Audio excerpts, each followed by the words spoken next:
Vamos lá, olha lá. Tarifaço de Trump.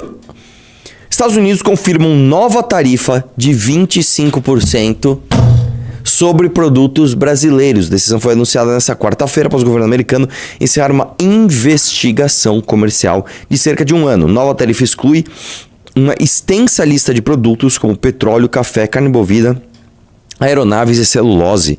Não é mesmo? E tome-lhe tarifa, mano. E eu já falei várias vezes, a gente nunca vai ser respeitado enquanto a gente não tiver a nossa própria indústria. Enquanto a gente não fizer, de fato, tá, o que o mundo inteiro faz, que é olhar para o seu próprio país e desenvolver a qualidade dos trabalhos.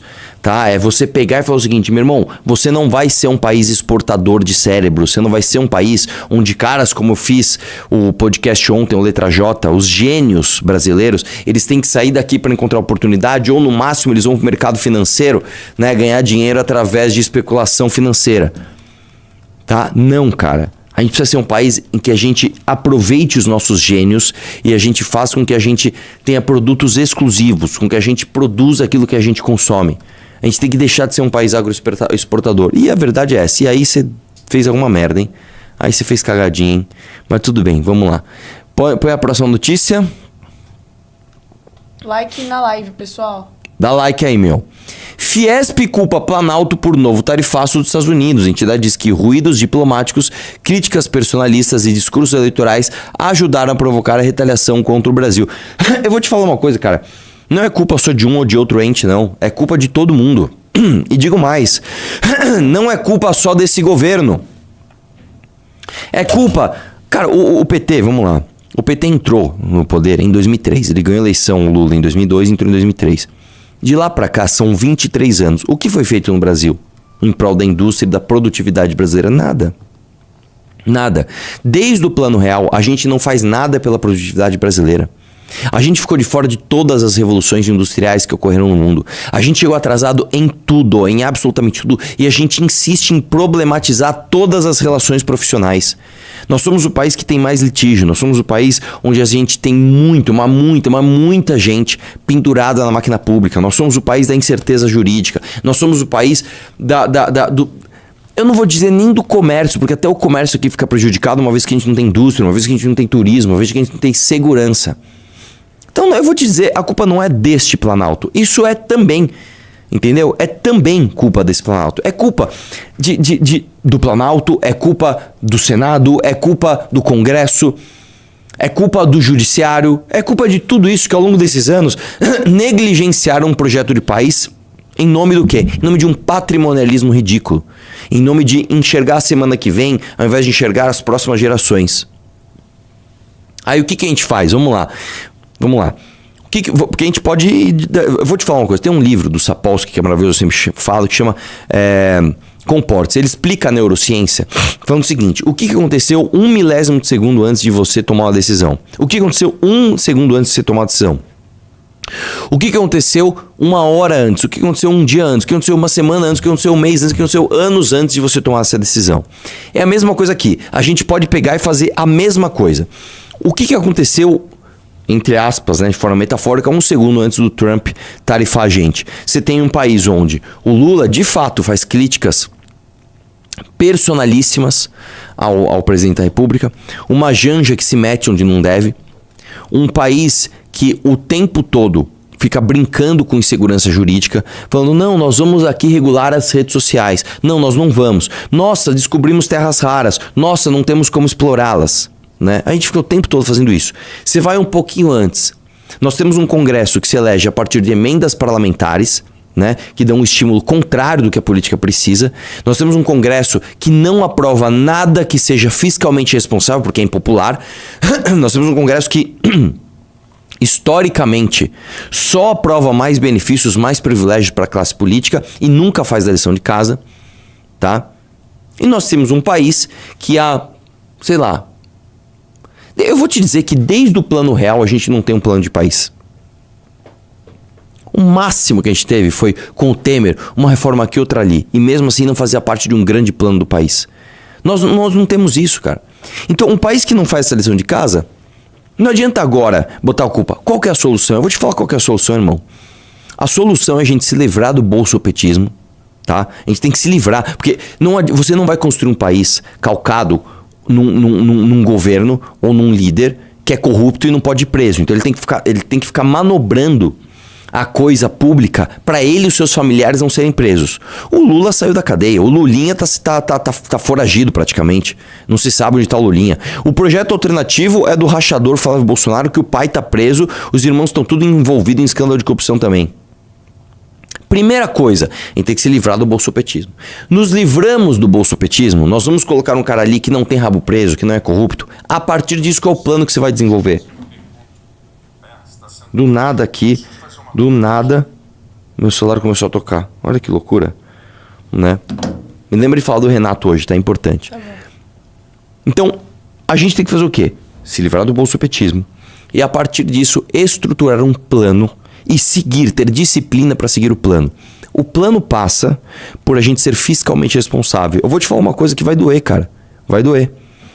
Nós vamos ter que fazer outra reforma da Previdência, cara. Nós vamos ter que mexer na estrutura da Previdência hoje. A gente tem que parar com o sistema puro de repartição. A gente tem que fazer um sistema misto com capitalização. A gente tem que desvincular os benefícios de prestação continuada, tá, da população que está economicamente ativa e produzindo e ganhando salário mínimo. Digo mais, a gente depois vai ter que reformar as nossas relações de trabalho. A gente tem que parar de entender a relação de trabalho entre o explorador e o explorado. Não é assim que as coisas funcionam. A gente tem que entender que economia não é um jogo de soma zero. A riqueza de um não é a razão da pobreza do outro.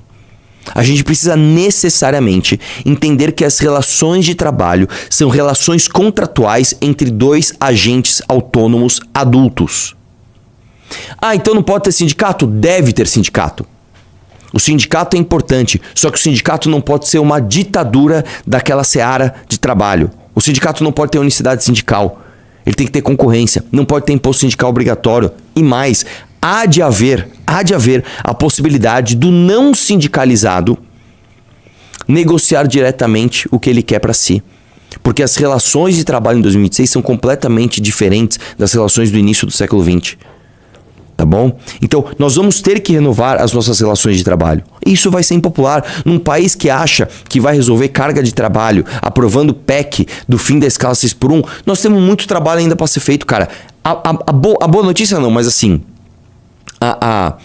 o alento é que isso não vem através de uma grande comunicação de massas e uma transformação que vai demorar anos. Não é isso. Se você tiver um líder que vai direcionar as pessoas, como o Milei.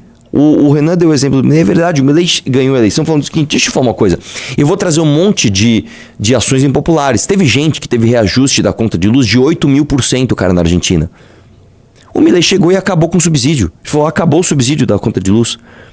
O Milei chegou e tirou dezenas de cargos públicos, dezenas, de uma vez só, plau.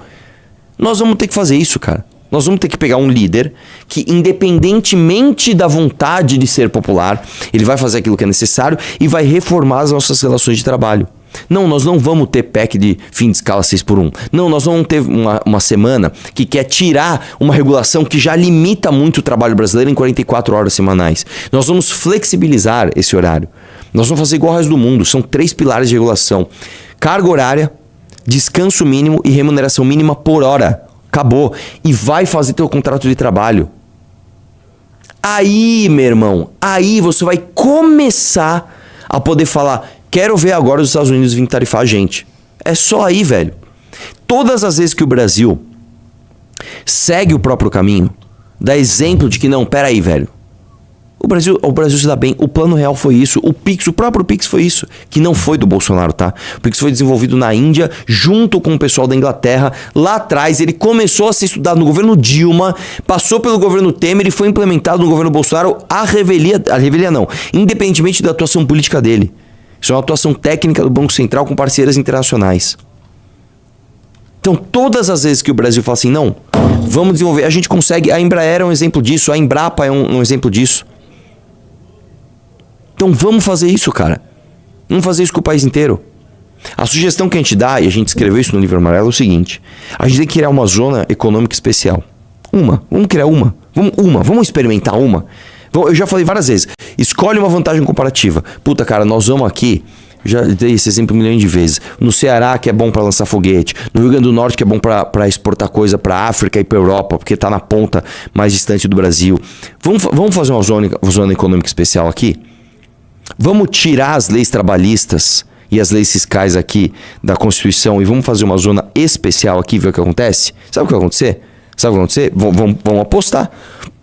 Essa zona especial vai crescer, vai ficar boa e a gente vai ampliar. E assim a gente desenvolve o país. É assim que tem que ser. Vamos lá, próximo. Governo Lula enfrenta forte crítica jornalística após os Estados Unidos anunciarem imposição de tarifas de 25% sobre diversos produtos brasileiros, como álcool, aço, granito e calçados. Medida oficializada nesta quarta-feira, dia 15/7, com base em práticas comerciais desleais, desmatamento... Tipo assim, os Estados Unidos estão muito preocupados com desmatamento ilegal, pessoal.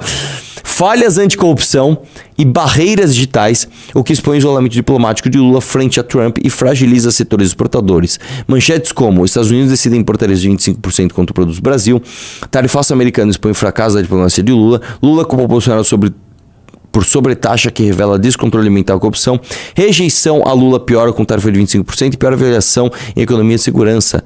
The Economist desaconselha a reeleição em meio ao novo revés internacional, ilustra um desgaste do governo que acumula críticas por promessas não cumpridas, inflação de alimentos, alta rejeição em pesquisas, Atlas Intel e Datafolha, e incapacidade de evitar conflitos comerciais que ameaçam empregos e crescimento brasileiro. Aí eu vou te falar uma coisa, cara. O brasileiro tem uma memória tão curta, porque há um ano o Eduardo Bolsonaro estava lá defendendo tarifa para o Brasil, pegou mal. Aí o irmão dele vai lá agora nos Estados Unidos fingir que está defendendo que o Brasil não seja tarifado. Você vê como na política, cara, as coisas são muito, muito, muito imediatistas. Há um ano o Lula estava comemorando as tarifas, porque basicamente o bolsonarismo tomou para si o ônus. Ah, somos a favor de tarifa sim, hein? Vamos defender a direita americana. Os caras falam, vai se ferrar, velho. Vai se ferrar. Aí agora o Flávio Bolsonaro, né, que inclusive falou no Flow que não ia... Não, é mentira que eu falei que eu não ia no debate com o Renan, né? Isso aí é ele que plantou, na verdade eu vou, né? Eles mudam rápido de opinião. Agora tá falando, não, fui lá defender o Brasil, né, nos Estados Unidos, mas não deu, teve tarifa. E era o que o Bolsonaro tava torcendo, né? Porque agora a aprovação do Lula vai cair um pouquinho. E aí, simplesmente, as pessoas vão ficar nessa dicotomia de, tá, a tarifa a gente vai atrelar quem? E aí eu vou te falar, a resposta não é atrelar nem a Lula nem a Bolsonaro, é atrelar a tudo. Todos os governos dos últimos 30 anos são responsáveis por isso. Tá? Vamos lá, próximo. Pede o pessoal para de gritar, por favor. Obrigado. Governo anuncia retaliação ao tarifaço dos Estados Unidos e culpa família Bolsonaro. E aí vai ser isso, cara. Vai ser guerra de narrativa, né? O bolsonarismo culpando o Lula culpando o bolsonarismo e a gente falando, vocês são dois incompetentes. Os dois são responsáveis por isso. Gostou do corte? Se inscreva para continuar acompanhando o nosso canal e não perder nenhum vídeo. E fique com minhas recomendações de outros cortes tão bons quanto esse. Até logo!